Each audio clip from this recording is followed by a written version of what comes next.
while you're watching me right now, is there something else that you're supposed to be doing? It's usually what happens to me. Are you supposed to be doing something more constructive, something more positive? I don't want to suggest that you are wasting your time by watching this video. In fact, I'm hoping to help you with that. But what I'm about to share with you today may mean that you aren't going to watch the next video that I put out. In the meantime, I'm starting a new project here, redeeming social media through some jokes. I got three good ones for you today.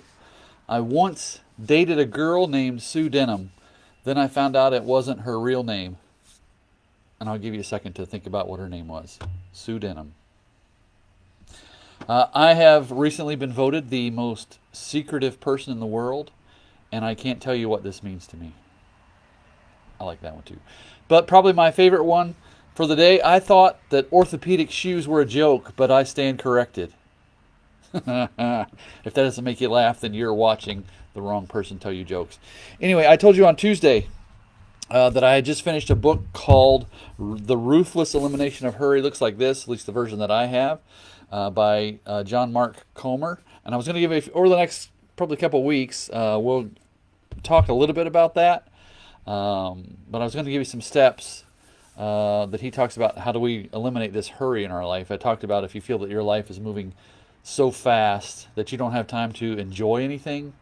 And I told you we're going to give those 20 steps, but I'm only going to give you, I think, 4 of them today. I was reading again this morning about mental health since the pandemic started, and it's not good. We've talked about this before here. But what if and I had this question to go through my own mind today. I want to ask you this question hypothetically. What if I told you and I had verifiable proof that your social media involvement, investment, time was making you less healthy mentally, socially, even physically? What would you do about it? And there probably is evidence to do that. I don't have the studies with me, but think about that question just yourself. If I could absolutely guarantee 100% that your social media was hurting and harming your life, what would you do about it? I noticed it happening to me a few days ago. I was spending quite a bit of time on my particular favorite media app, and I discovered that I was really becoming discouraged and upset with what was wrong with the world. Not even about the argument, just the tone of everything. I mean, I've talked about this all before. And so I kind of realized what was happening, and I decided, okay, I'm going to switch some things up. Colossians chapter 3, verse 2, set your minds on things above, not on earthly things. And my mind was on the things that I was caught up with in the social media app. So today I chose 4 things that have to do with this, your phone. And you may have it in your hand right now. So what I'm about to suggest may not be that easy for you. Maybe one of the hardest things you've ever completed, depending on how old you are. I think the older you are, the easier it is for us to remember times before phones. And I think the younger you are, the more, I'm stereotyping here, I realize that. The younger you are, but the more even addicted you might be to your phone. So here's the 4 steps. These are 7, 8, 9, and 10, again from this book called The Ruthless Elimination of Hurry, ways to really get your life back.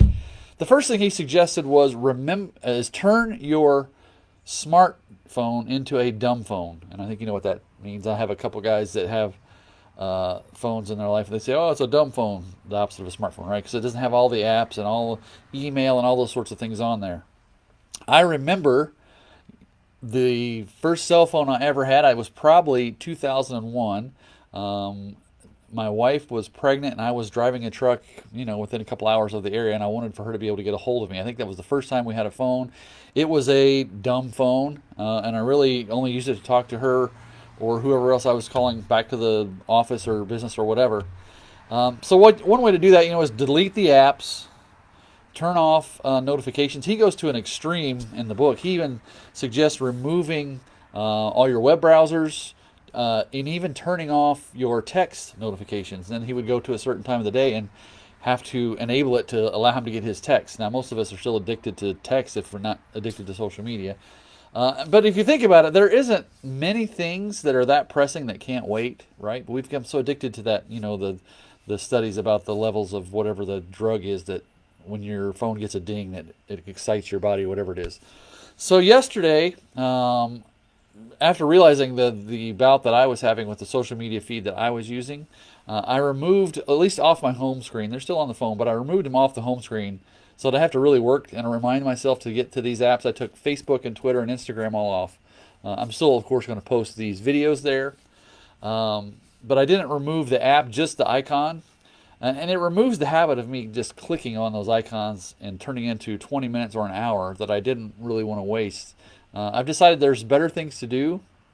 I haven't quit them. I'll do it if I have time, but I'm not just going to do it randomly, passively, and then just turns into minute after minute going by.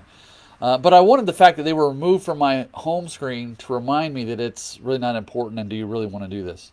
So if you're like me, you can get into scrolling through whatever media app it is and totally lose track of time. And then I look up and go, well, that certainly wasn't time that I had intended to spend there. So that's the first thing. Turn your smartphone into a dumb phone. The other three real quickly. Get a flip phone or ditch your cell phone altogether. There's going to be a challenge for you. And I'm curious if you do this. Please let me know about this. Number 9 of the number 3 for us. Parent your phone. Put it to bed before you and make it sleep in. He even talks about turns it off, puts it in a drawer, and then he goes to bed, right? Instead of sitting in his bed scrolling on his phone. I did that last night kind of unintentionally, but I actually kind of enjoyed that time a little more. So anyway, parent your phone like it's your child. Make it go to bed before you. Leave it there. Finally, the last one, fourth one this morning, keep your phone off until after your morning quiet time. That one I really like. I would encourage you to do. Also would encourage you to do this if you've never done this before. Keep track of, just over the course of even a day, a week would be better. Keep track, evaluate, and limit the time that you spend on your phone. And that includes texting, especially social media. But I bet you don't realize how much time you have spent in a day or a week doing those sorts of things.